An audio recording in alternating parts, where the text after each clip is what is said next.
Hey nerds, today we're heading to Normal, Minnesota, perhaps the most dangerous small town you've never heard of, for a review of Magnolia Pictures' new action thriller, Normal. Starring Bob Odenkirk, the team behind Nobody and John Wick reunites for a neo-western about the interim sheriff who pulls a very loose thread and unravels something ugly underneath a very quiet town. Is it worth the trip? Let's find out, starting now. Welcome back to the Nerd Social. I'm Nathan. As always, if you want to jump ahead to my analysis or rating, see the chapter links below.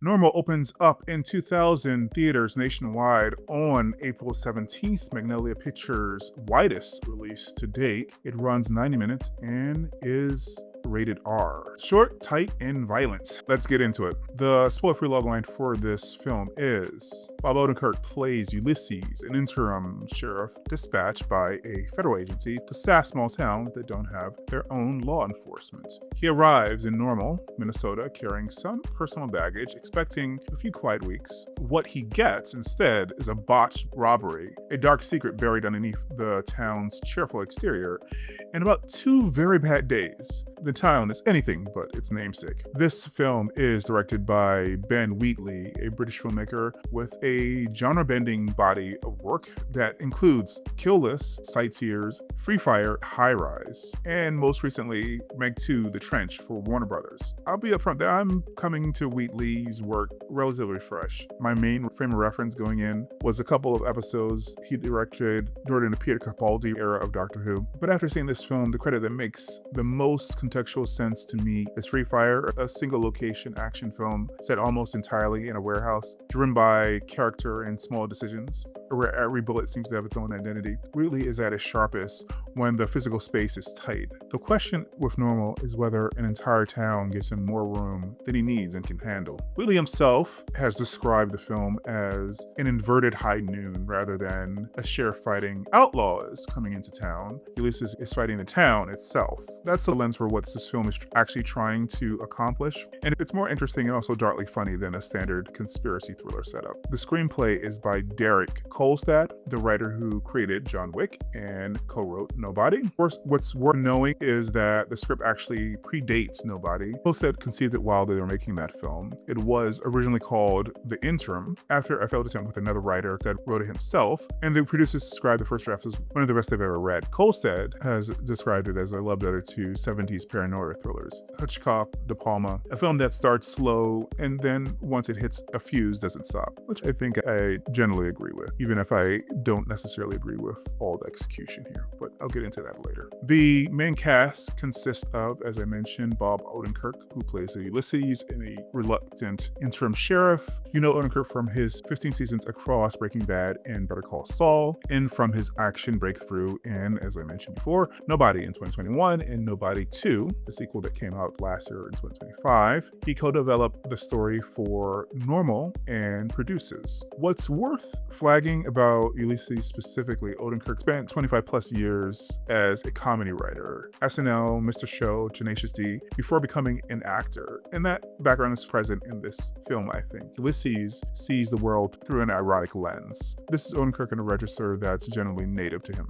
Henry Winkler plays Mayor Kebner, Normal's beloved glad-handing civic center. Emmy winner for HBO's Barry, and known worldwide as Arthur Fonzarelli, or the Fonz from Happy Days, and more on why that particular casting matters in my analysis section. Lena Headey plays Mora, a local woman and bartender who once left Normal, couldn't follow through on something she planned, and came back. A figure with dangerous edges and an ironic remove that Ulysses immediately clocks is kindred to his own. Kolstad describes her as having a dangerous and femme fatale quality. Someone who could become a love interest or the person who ends Ulysses before the film does. Known for 5 Emmy nominations as Cersei Lannister in Game of Thrones and for her performance in Dread.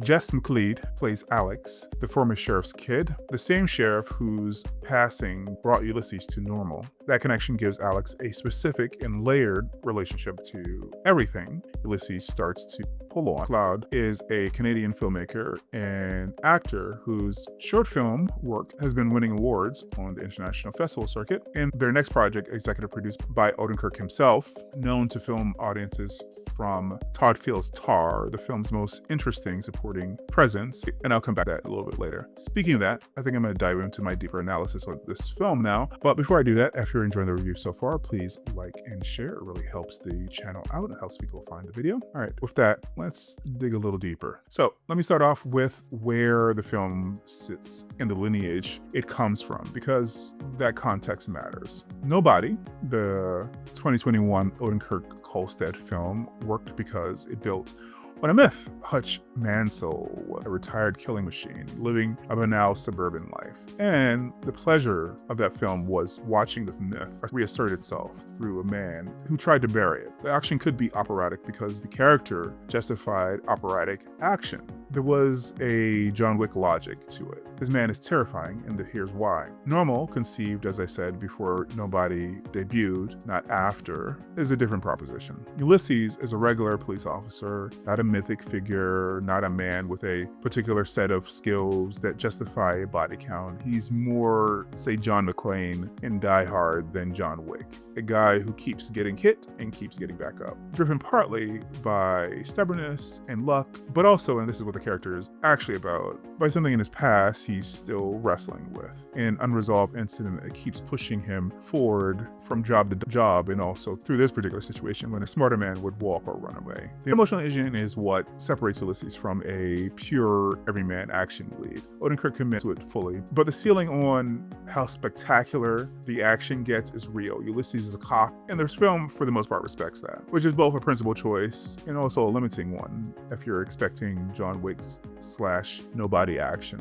Odenkirk is good here. Whatever fatigue other critics might be talking about or reading into his performance, I didn't see. He plays Ulysses with a dry shrugging quality that suits the character. A man who is not surprised things have gone this wrong, just mildly put out by. The issue isn't his performance, the issue is that the world he's operating in doesn't give him the support it should. Let me talk about the casting choice that's doing the most thematic work in this film. Henry Winkler, on the surface, reads as against type casting. Beloved warm presence playing someone with something to hide. But if you consider what Winkler actually represents in the American cultural memory, he is, after all, the Fonz, the living emblem of 1950s Americana, the optimism, the community warmth, the sense that small town America was a place where everybody knew each other and things basically worked out. The producers were explicit about this in production, casting Winkler as the mayor of the town, desperately clinging to that exact era and that exact idealism, while secretly hold it together with dark means. That is the film's entire thematic argument made flesh in Winkler. The joys of 50s Americana embodied by the man America most associates with 50s Americana, revealed as a beautiful lie, concealing something rotten.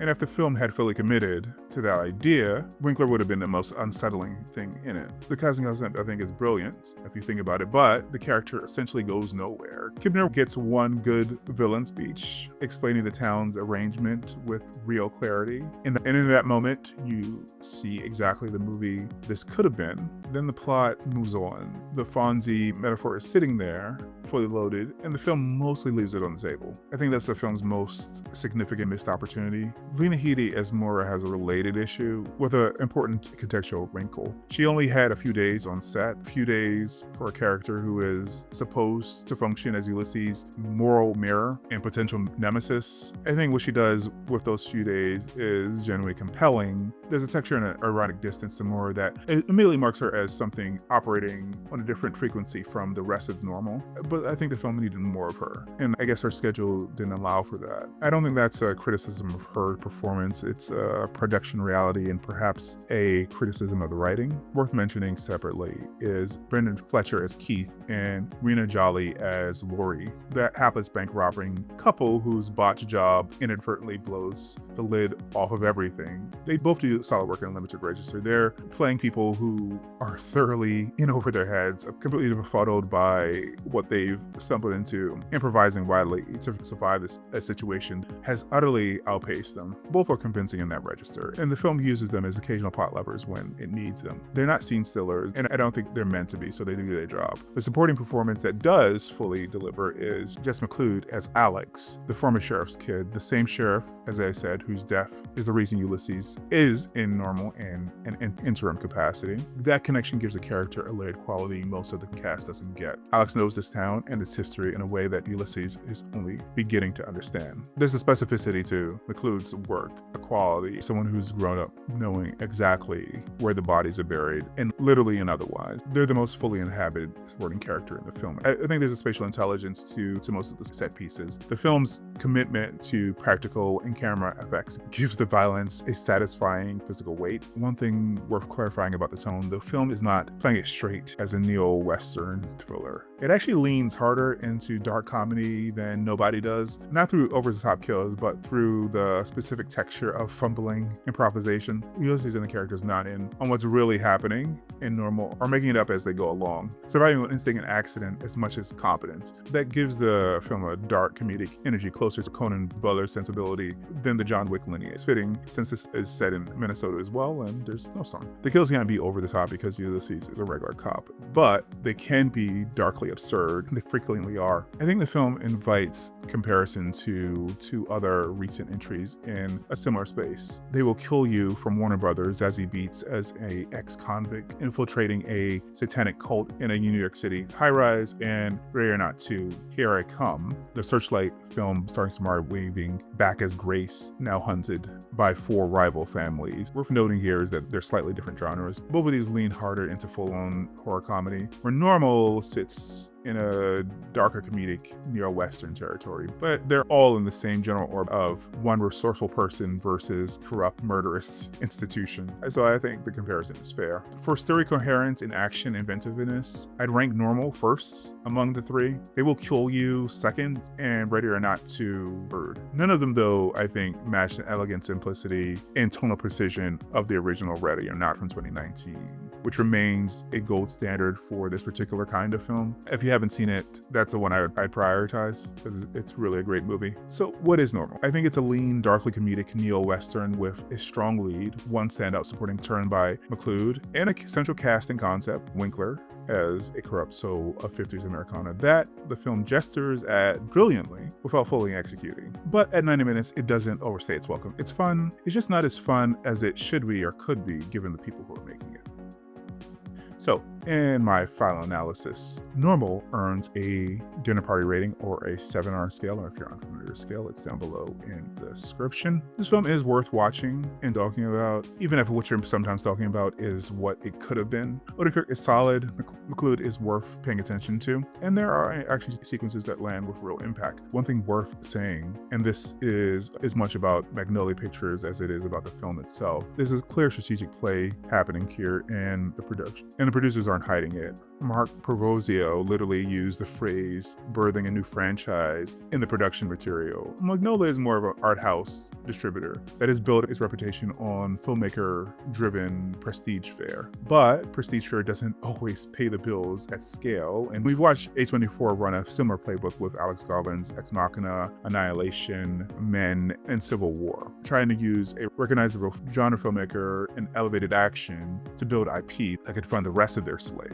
It's never quite caught the way A24 hoped. Garland's films, though, are genuinely excellent, but they're also genuinely challenging. And challenging doesn't always translate to franchise infrastructure. Normal is obviously Magnolia making a similar bet, but with, I think, a more accessible product. And I actually think they have a better shot at it than A24 did with Garland's work, not because this film is better, but because it has more mass appeal. Odenkirk is actually a proven commodity. John Wick and Nobody branding is in the marketing material for this film. The premise is simple and legible. I think if this does well enough, there is definitely a path to a sequel, and a sequel could fund the rest of Magnolia's more art house slate. I don't think there's a knock on this film. It's just the context for why it exists and why it's hitting 2,000 theaters. As I said, Magnolia's widest release ever. Whether Normal actually becomes that franchise cornerstone is a different question altogether. I think it's a good enough film to justify a second entry that was hopefully executed a little bit better. Whether it's distinctive enough to make audiences demand one, we'll have to find out over the next couple of days. So it's a dinner party for me. Grab it when you can. And if you haven't seen Nobody, go see that first. I think it's on Amazon Prime.